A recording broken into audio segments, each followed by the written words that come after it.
Saludos, amigo Cristóbal, te agradezco mucho por considerar mi participación en este momento tan importante para vos, en donde es tiempo de festejar, de agradecer, de evaluar y sobre todo recibe de parte mía, tanto para ti como para tus seguidores, un cordial saludo y mi máximo agradecimiento, vuelvo a decir, por considerarme en este momento tan importante en tu tarea.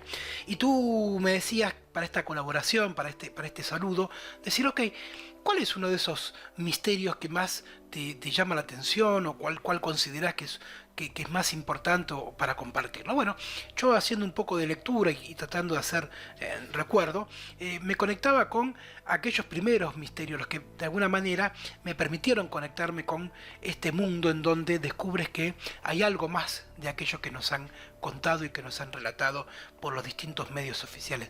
Y recordaba cuando era pequeño, cuando tenía para allá 8 años, y yo era monaguillo, y esto me permitió tener mucho contacto con la Iglesia Católica, con la religión, y empezar ahí a descubrir que lo que ahí nos decían a través de sus ritos, de sus misas, pues había algo que no cuadraba entre lo que decían, lo que hacían, lo que de alguna manera me empezaba a generar curiosidad de escuchar de otras religiones, de leer a través de otros libros, como que había un mensaje que no cojaba, como que había posibilidad de ver algo más en todo eso. Y ahí fue que me conecté con libros de Castaneda, de Rampa, de Julio Verne, empezar a leer la misma Biblia, pero no bajo el dogma de en tal párrafo dice tal cosa, sino de leerla tratando de leerla de manera inteligente, o sea, sin interpretación previa, sin un discurso previo de lo que ahí supuestamente tiene que decir.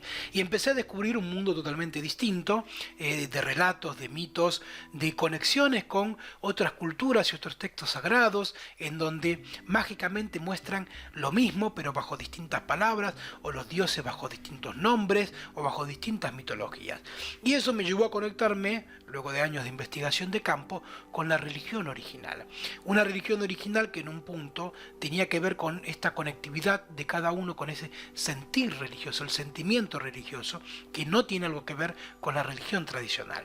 El sentimiento religioso está más conectado con nuestra propia divinidad, con ese Dios interno al cual despertar y al cual conectarte a través de ese despertar de la conciencia. Y dentro de esta gama y dentro de esta mitología, obviamente, el primer personaje al cual intenté desvelar, porque por la misma formación que te decía, me genera mucha curiosidad, es Cristo. ¿Y qué pasaba con ese Cristo? El Cristo histórico, el Cristo religioso, el Cristo mítico, ¿es la misma persona? ¿Existió o no existió? Y ahí empecé a hacer la investigación. Y dentro de esa investigación empecé a descubrir que obviamente el Cristo religioso pues no tiene algo que ver con el verdadero Cristo histórico, con su enseñanza oculta, que además está conectada directamente con esa religión original. Y dentro de toda esta investigación empecé a descubrir que en ese Cristo histórico pues toda esa parte fantasiosa de nacido de una virgen, del pesebre, de la resurrección, bueno, todo ese cuento no cuajaba. No era, esa era una cuestión simplemente de la religión para utilizar en su plan de manipulación. Tratar de ponerte un ser superior al cual adorar, que te va a perdonar tus pecados, bueno, todo ese cuento que ya sabemos que por el cual intentan manipularnos.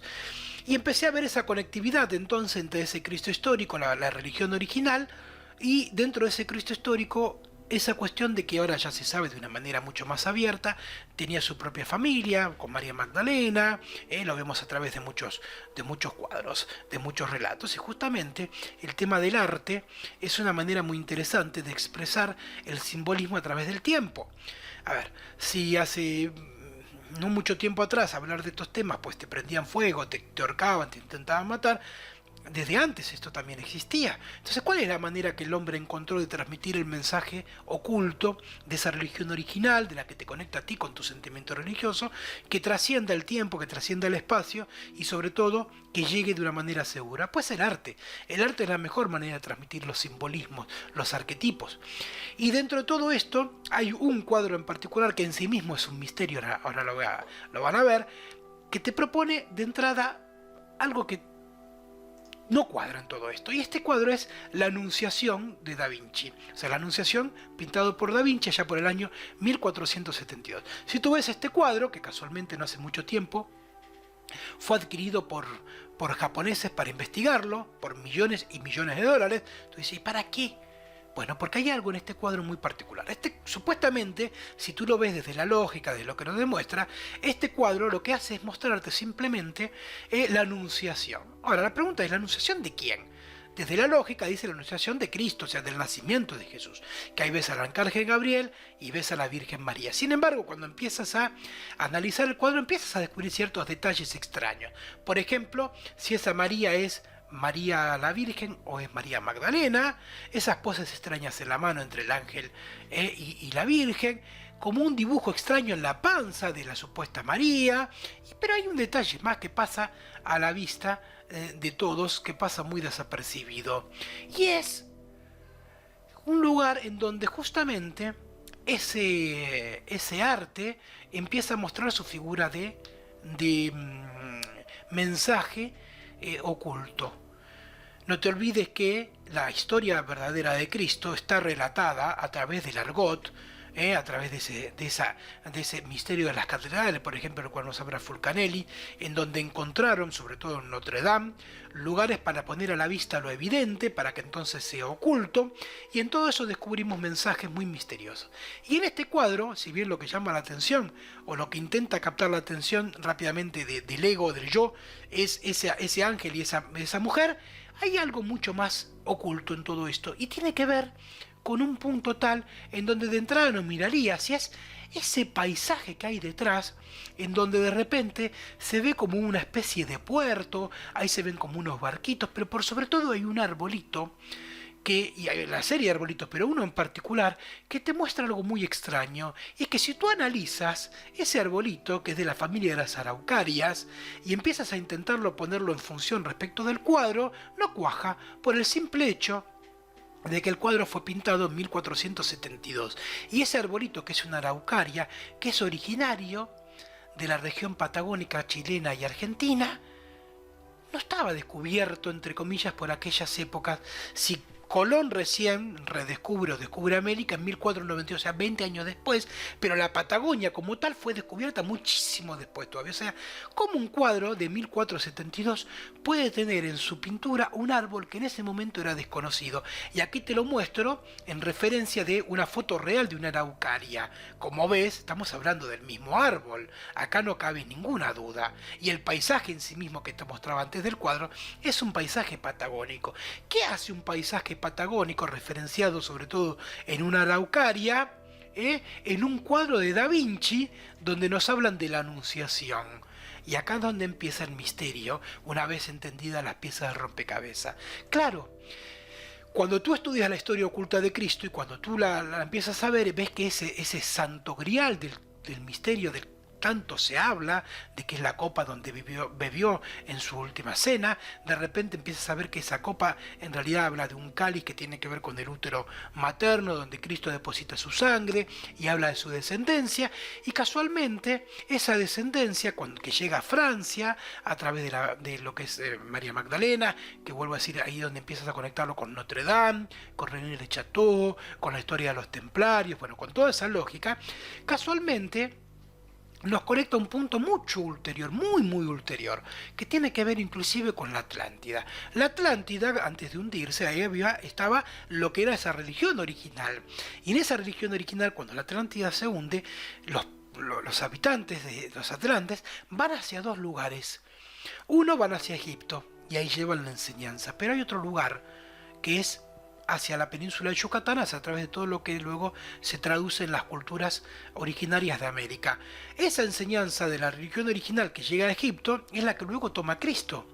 Que llega, no recordemos que Cristo estudia en las 7 escuelas de misterio egipcio, estudia en el Tíbet, bueno, todo eso, que el cristianismo como tal es muy similar al budismo, o sea, cosas que te muestran que hay un mensaje en esa religión original que Cristo realmente profetizó y enseñó, que no tiene nada que ver con la que nos enseñan hoy.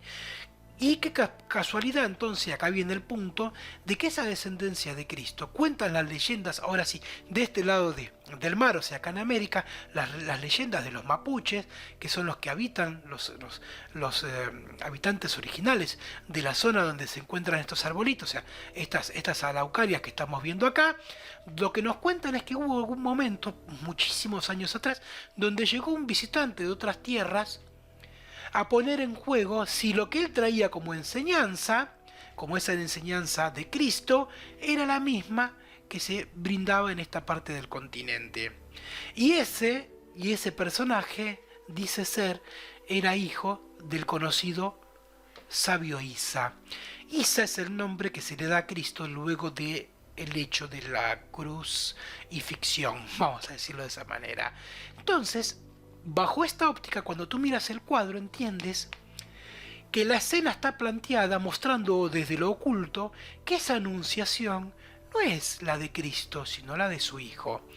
Y ese hijo que luego de los años viaja a la Patagonia a poner en juego esa enseñanza original que él también recibió a través de su padre. Como ves, y simplemente nombrándolo de una manera bastante abierta, sin entrar en detalles, todo esto muestra un misterio del cual hay mucho más para abordar, mucho más para recorrer, pero que quería compartir contigo como una perlita de ver que donde menos te lo imaginas hay misterios y que solamente hay que tener el ojo abierto para entenderlo, y que la clave de resolver un misterio está, por sobre todas las cosas, en hacerlo sin ninguna cuestión previa de lo que nos han dicho que ahí encontrarás. Te agradezco nuevamente, Cristóbal, a ti y a tu gente por permitirme compartir con ustedes este momento de festejo, este momento tan lindo, y ojalá esta perlita y este misterio de el cuadro de la Anunciación de Da Vinci pues sea de su agrado. Será entonces hasta el próximo festejo.